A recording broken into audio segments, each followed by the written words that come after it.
നടപടിക്രമമനുസരിച്ച് KSIE പോലുള്ള പൊതുമേഖലാ സ്ഥാപനങ്ങളുടെ മാനേജിംഗ് ഡയറക്ടർമാരെ നിയമിക്കുന്നത് അതാത് വകുപ്പ് മന്ത്രിമാരിൽ നിഷിദ്ധമായ അധികാരമാണെന്ന് മുഖ്യമന്ത്രി നിയമസഭയിൽ അറിയിച്ചു. ഈ നിയമനങ്ങൾ മുഖ്യമന്ത്രിയുടെ പരിഗണനയ്ക്ക് വരേണ്ടതല്ലെന്നും വന്നിട്ടില്ലെന്നും മുഖ്യമന്ത്രി പിണറായി വിജയൻ വ്യക്തമാക്കി. റൂൾസ് ഓഫ് ബിസിനസ് അനുസരിച്ച് ബന്ധപ്പെട്ട വകുപ്പ് മന്ത്രിക്കാണ് നിയമനാധികാരം. മുഖ്യമന്ത്രിയുടെ പരിഗണനയ്ക്ക് വരേണ്ടതിൻ്റെ ആവശ്യമില്ല, വന്നിട്ടുമില്ല. എന്നാൽ അടിയന്തര പ്രമേയത്തിന് നോട്ടീസ് നൽകിയ VD സതീശൻ ആരോപിച്ചത് നിയമനം സംബന്ധിച്ച 3 ഫയലുകൾ മുഖ്യമന്ത്രി കൈമാറാൻ അഡീഷണൽ ചീഫ് സെക്രട്ടറി നിർദ്ദേശിച്ചു എന്നതിന് തെളിവുണ്ടെന്നാണ്. വിജിലൻസ് എന്ന തത്ത ക്ലിഫ് ഹൗസിന് ചുറ്റും കറങ്ങി നടക്കുകയാണെന്നും VD സതീശൻ പറഞ്ഞു.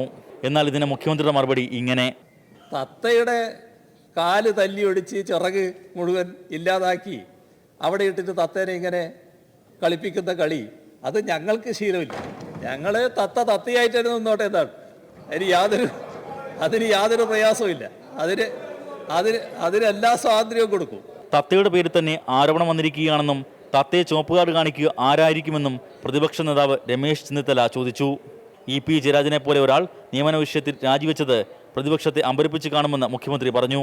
മൂല്യങ്ങൾ നിലനിർത്തിയാണ് EP ജയരാജൻ രാജിവെച്ചതെന്നും രാജിവെച്ച തീരുമാനം ഉചിതമായെന്നും മുഖ്യമന്ത്രി വ്യക്തമാക്കി. EP ജയരാജൻ നല്ല ചിറ്റപ്പനാണെന്നായിരുന്നു പ്രതിപക്ഷ നേതാവ് പറഞ്ഞത്. നിയമന ഫയലുകൾ മേശപ്പുറത്ത് വെക്കാൻ മുഖ്യമന്ത്രി തയ്യാറാണോ എന്നും ചെന്നിത്തല ചോദിച്ചു. അടിയന്തര പ്രമേയത്തിന് അനുമതി നൽകാത്ത തുടർന്ന് പ്രതിപക്ഷം നിയമസഭയിൽ നിന്ന് ഇറങ്ങിപ്പോയി. പ്രതിഷേധത്തിൽ പങ്കുചേരുന്നെന്ന് വ്യക്തമാക്കിയ KM മാണി സഭയിൽ നിന്ന് ഇറങ്ങിപ്പോയില്ല. BJP MLA O രാജഗോപാൽ വിഷയത്തിൽ മൗനം പാലിച്ചു. നിയമസഭയിൽ നിന്ന് മഹേഷ് ചന്ദ്രൻ, മാതൃഭൂമി ന്യൂസ്, തിരുവനന്തപുരം.